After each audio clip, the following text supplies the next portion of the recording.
Então, nesta aula, nós vamos estudar a formação de sistemas planetários. Esta é uma questão que desafiou os cientistas há muito tempo. O sistema solar está aí, nós sabemos que ele foi formado há cerca de 4,6 bilhões de anos atrás, mas como ele foi formado? Se ele surgiu, nós temos que desenvolver alguma teoria que nos diga como é que esse sistema planetário foi formado, né? Essa questão hoje é um pouco mais ampla, porque nós já conhecemos quase 2 mil exoplanetas, quase 500 sistemas planetários, né? Com mais de um planeta. Como é que se formam sistemas planetários? Como é que eles surgem? Todos eles surgiram de alguma coisa. Qual é essa história que forma sistemas planetários, né? Então, na história da formação do sistema solar, se desenvolveu uma teoria, que é a teoria da nebulosa primordial, né? Que teria formado o sistema solar. Tem 2 dados fundamentais que sugerem que isso ocorreu desta forma e numa certa data. E esses 2 dados fundamentais são a datação de rochas terrestres e a datação de meteoritos, né? Por outro lado, sabemos que existe um plano preferencial no qual todos os planetas giram. Então isso, de alguma forma, parece ser um registro fóssil de alguma coisa plana, algum disco que estivesse talvez associado à formação desse sistema planetário, né? Bom, meteoritos caem sobre a Terra com grande frequência. Pequenos meteoritos, grãos, são que caem na atmosfera e se queimam, e nós chamamos de estrelas cadentes. Outros, como esse que caiu na Rússia no dia 15 de fevereiro de 2013, né? Todos vocês se lembram da notícia de televisão, um grande estrondo, grande clarão, e finalmente foi identificado onde que o meteorito caiu, né? Você pode ir lá e recuperar o meteorito e medir as propriedades desse meteorito. Ele veio do espaço, né? Veio de alguma coisa que surgiu, talvez, no sistema solar, junto com o sistema solar. Então, esse estudo de meteorito sempre teve uma grande importância para a astronomia. Não que ele usasse métodos de astronomia, não, ele usa métodos geológicos. Mas hoje os métodos geológicos são muito precisos em determinar a idade de alguma coisa. Você consegue medir a idade de um meteorito, por exemplo, esse meteorito Marília, que caiu em 5 de outubro de 1971 na cidade de Marília, e datar esse meteorito. Bom, existem milhares de meteoritos, né, descobertos, muitos deles descobertos na Antártida, né, onde é um ótimo lugar para descobrir meteoritos, porque você tem um gelo, o meteorito cai em cima do gelo, e quando você acha uma pedra solta em cima do gelo, você praticamente tem certeza de que essa pedra veio do céu, né? E com isso se coletou uma enorme quantidade de meteoritos, e descobriu-se que a grande maioria dos meteoritos tem uma idade muito semelhante umas às outras. E que, na média, a idade dos meteoritos é de 4,55 bilhões, mais ou menos 0,01 bilhão de anos. Veja, então, que nós conhecemos a idade da formação desses meteoritos com uma grande precisão. E esta é tida como a idade da formação do Sistema Solar. Acreditamos que esses meteoritos todos se formaram na mesma época em que se formou o Sol e se formaram os planetas. 4,55 bilhões de anos. Tá? Determinado com uma idade de 10 milhões de anos. É uma incerteza muito pequena, convenhamos. Né? Bom, a outra indicação de que é muito importante para nós fazermos uma teoria sobre a formação do Sistema Solar é a percepção de que todos os planetas giram num mesmo plano. Né? Se você pegar a órbita da Terra em torno do Sol, né, e definir aqui esta órbita, ela define um plano, que é o mesmo plano de Marte, de Vênus, de Mercúrio e também né, quando você olha isso aqui no plano, e aqui vem Júpiter, né? Você vê que Júpiter também anda nesse mesmo plano. Às vezes um pouquinho para cima, às vezes um pouquinho para baixo, mas basicamente é o mesmo plano definido pela órbita da Terra, que nós chamamos de eclíptica. Né? Então isso sugere que o sistema se formou a partir de um disco achatado. Né? A questão é como o gás chegou nesse disco achatado e como é que de um disco achatado produziu esse nosso planetinha no qual nós vivemos. Né? Não é uma história muito trivial. Mas nós imaginamos que o disco tenha se formado a partir de uma nebulosa que no início provavelmente era uma nebulosa muito grande, uma dessas nuvens moleculares gigantes que existem em grande número nas galáxias, principalmente nas galáxias espirais, como é a Via Láctea, né? A nossa galáxia é uma galáxia espiral. Tem muitas nuvens moleculares gigantes, né?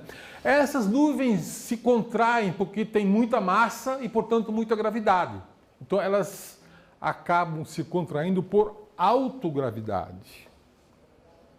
E chega um momento que elas essa nuvem começa a se fragmentar, se quebrar em pedaços.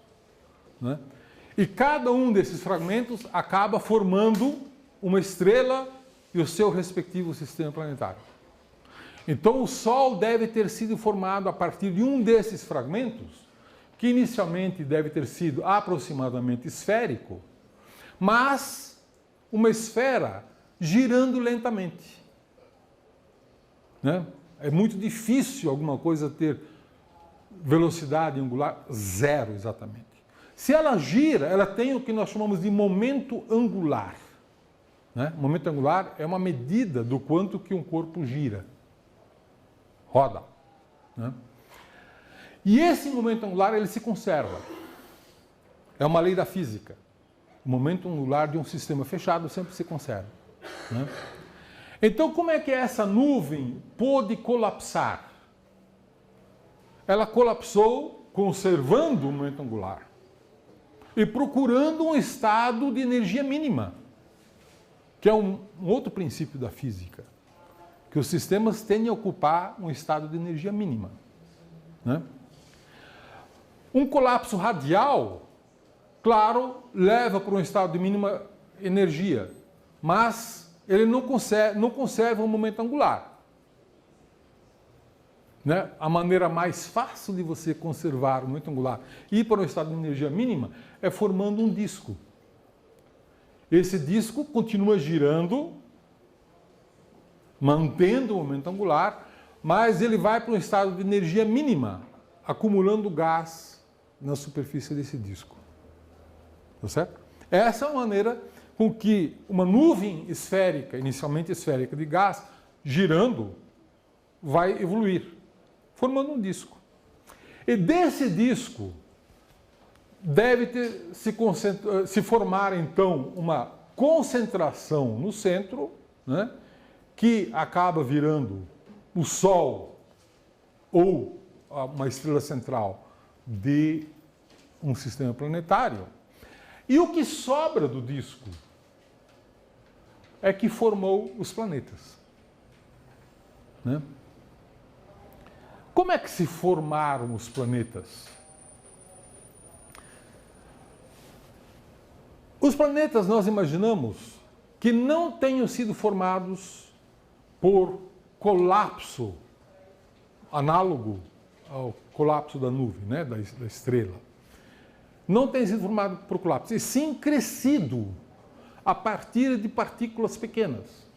Grãos de gelo se formaram, uma juntou a outra, fazendo bolas de neve, crescendo, juntando metais, né, formando bolas cada vez maiores, e aos poucos essas bolas começaram a ter gravidade, e uma colidindo com a outra, formando bolas cada vez maiores. Né? Provável que os planetas tenham se formado a partir dos planetesimais, coisinhas muito pequenas que cresceram dessa maneira. É possível, talvez, que Júpiter tenha se formado a partir de um colapso. Não sabemos bem ao certo. O certo é que a Terra, Marte, Vênus não se formaram a partir de colapsos, e sim por agregação de corpos menores. Né? Corpos muito pequenos no início que foram se aglomerando e formando corpos menores até chegar num certo momento em que você tem, então, uma estrela central e um conjunto de planetas em torno da estrela central. Né? E é muito interessante que a teoria das estrelas é uma teoria muito bem estabelecida. Nós conhecemos com grande detalhe e com muita segurança como é que uma estrela vive, como ela nasce, conhecemos com uma segurança um pouquinho menor. Mas como ela vive, nós conhecemos com muita segurança. Como é que ela evolui e até como ela morre. Nós conhecemos muito bem essa teoria, porque temos uma teoria geral de estrutura e evolução de estrelas, e temos grande confiança nessa teoria geral. Nós não temos uma teoria geral de estrutura e evolução de planetas. Ou pelo menos não temos uma teoria que funcione tão bem quanto a das estrelas. Uma teoria na qual nós acreditamos, né? Tão bem quanto acreditamos. Por que não? Por duas razões.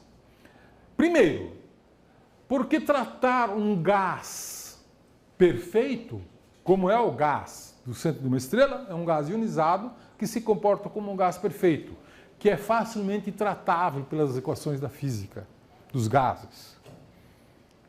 Segundo, nós conhecemos bilhões de estrelas.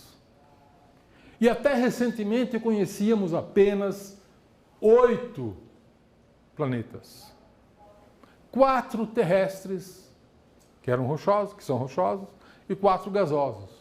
É uma estatística muito pobre. Né? É muito difícil você fazer uma teoria geral para explicar 4 planetas rochosos e uma outra teoria geral para explicar 4 planetas gasosos. É muito difícil. Faltam planetas, faltam estatísticas. Né? E agora nós estamos vivendo um período extremamente rico da ciência, que é o período em que grande número de novos planetas estão sendo descobertos. É a idade de ouro da planetologia. É a época que nós estamos vivendo.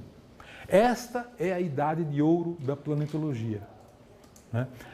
Agora nós estamos começando a entender como é que são os sistemas planetários, no sentido geral, falando estatisticamente, o quanto que elas são semelhantes ao Sol, ao sistema solar, e principalmente o quanto que elas são diferentes. E nós estamos percebendo que elas são muito diferentes, de modo geral. O Sol não é um sistema muito típico, não. Né? Existem diferenças muito grandes com relação aos novos sistemas que são descobertos e ao sistema solar. Então, com isso, nós podemos acreditar que dentro de algum tempo nós vamos ter, sim, uma boa teoria para a formação dos sistemas planetários em geral, o que inclui o sistema solar, né? Uma teoria na qual nós possamos, de fato, acreditar nos detalhes, que possa descrever os detalhes com segurança. Isso está por acontecer e não vai levar muito tempo. Por quê? Porque estamos acumulando uma enorme quantidade de conhecimentos, uma enorme quantidade de fenomenologia, de fenômenos, de evidências que podem ser descritas, testadas, né? E com isso permitir que uma teoria possa ser, ou um modelo, possa ser rejeitado ou seguir adiante para enfrentar o próximo desafio. Aquelas teorias que conseguirem sobreviver todos os desafios serão as teorias vencedoras, que vão explicar a maior quantidade de fatos, de fenômenos que nós observamos. Né? Essa é uma outra forma artística de conceber como é que um sistema planetário do tipo solar se formou, né? É claro que existe muita especulação nisso tudo e os detalhes nós estamos agora descobrindo, né? E sabemos, por exemplo, que para explicar esses sistemas planetários que nós observamos, eles não podem ter sido formados da maneira como eles estão, né? Para explicá-los, nós temos que introduzir uma teoria de migração. Os planetas se formaram num lugar e migraram para outro, né? E isso é uma das coisas que surgiram nesses últimos tempos, né? Então nós temos dois tipos de migração, que nós chamamos de tipo 1, que é a migração dos planetas de menor massa, no caso do sistema solar, são os planetas terrestres, né? E que se formaram numa certa região, mas juntamente com muitos outros corpos, né? Havia um grande congestionamento de corpos. Então esses corpos naturalmente colidiram uns com os outros e aos poucos a energia orbital desses objetos foi sendo perdida e eles foram migrando para dentro. Então é uma migração relativamente rápida. Esses corpos se formaram mais para fora e migraram para dentro por colisão. E lembre-se que essas colisões ocorreram no começo, porque aos poucos os corpos foram rareando, de tanto colidirem, foram rareando. E numa dessas, um desses corpos colidiu com a Terra e formou a Lua. Foi um evento que ocorreu exatamente no começo do sistema em que a migração do tipo 1 era bastante comum. E aí nós temos a migração do tipo 2, que são os Júpiters, né? Os Saturnos. Esses planetas têm uma massa muito maior. E eles podem rapidamente limpar a estrada deles. Porque tem muita massa, tem muita gravidade e atraem rapidamente tudo que está no caminho. E, portanto, deixam de ter corpos colidindo com eles. Então, eles perdem muito pouca das suas características orbitais. Perdem, mas é muito pouco. Então, eles migram muito pouco. São os planetas de maior massa, os planetas gasosos, né? Então, esses planetas migram pouco e, portanto, são chamados de migração do tipo 2, que são migrações menores. E a migração do tipo 1, que são os planetas menores que migram muito mais. Bom, de onde que surgiram, então? De onde que surgiu o gás que formou o sistema solar, inicialmente? De onde que surgiu o gás que formou os sistemas planetários, de modo geral? Esse gás vem dos berçários de estrelas, né? Aqui nós temos uma fotografia da galáxia M101, que é uma galáxia parecida com a Terra, com a Via Láctea, né? E nessas galáxias espirais, vocês veem essas regiões vermelhas, são berçários de estrelas. É lá que as estrelas estão nascendo. Esse gás foi se ajuntando no plano dos braços espirais, coletando o gás que saiu de estrelas que explodiram, supernovas, das estrelas que produziram nebulosas planetárias, ejetaram seu gás para o meio interestelar, aos poucos esse gás vai se juntando, formando grandes nuvens que se condensam, formando esses berçários que estão aqui indicados em vermelho. Um desses berçários fica perto aqui do Sistema Solar, que é a nebulosa do Órion, que é o berçário mais próximo de nós, né? E esse berçário de Órion, está aqui ainda o gás que está formando as estrelas, milhares de estrelas estão sendo formadas, mas apenas 3 dessas estrelas aqui no centro têm luminosidade suficiente para iluminar o berçário inteiro. Apenas 3 estrelas, porque são muito luminosas, né? E esse é um bom lugar para a gente ver se a gente consegue observar algum sistema planetário sendo formado. Já que a gente vê estrelas sendo formadas, que tal? Será que a gente poderia ver também nebulosas protoplanetárias, né, sendo formadas, né? E de fato foi um dos alvos primeiros do telescópio espacial Hubble, quando ele foi lançado, né?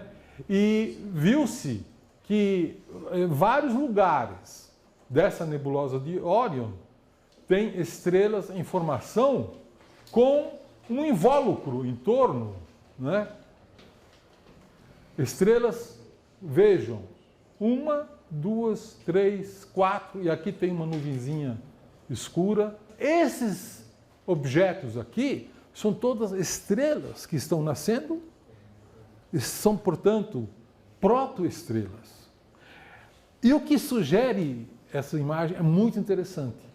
Cada uma dessas protoestrelas tem um invólucro protoplanetário, uma espécie de placenta cósmica, né?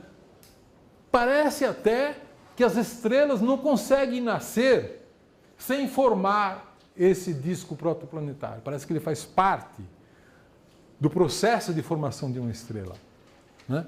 Então nós vemos aqui, fotografamos sistemas planetários na fase do nascimento, na nebulosa de Órion, que é o lugar mais próximo de nós, onde as estrelas estão nascendo em grande número, né?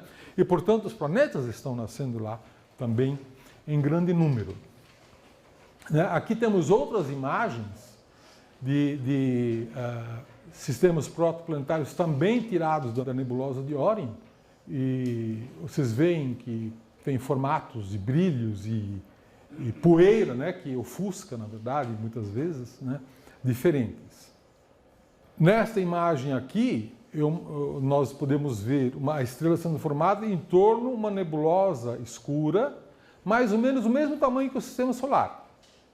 Aqui você tem o Sol e o Sistema Solar desenhados, né, em cima, próximos, na mesma escala, praticamente do mesmo tamanho, né? O que sugere que isso aqui é um sistema que vai evoluir e no futuro formar um sistema do tipo sistema planetário em torno do Sol, né?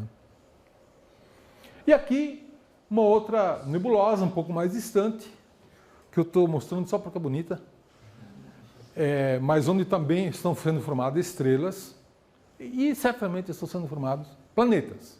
Só que, como é mais distante, fica mais difícil você fotografar esses sistemas protoplanetários. Mas certamente existem em todos os berçários que estão formando estrelas, e como vocês viram na fotografia da galáxia M101, são em galáxias espirais, como é a Via Láctea, são extremamente comuns. Existem as centenas, muitas vezes aos milhares.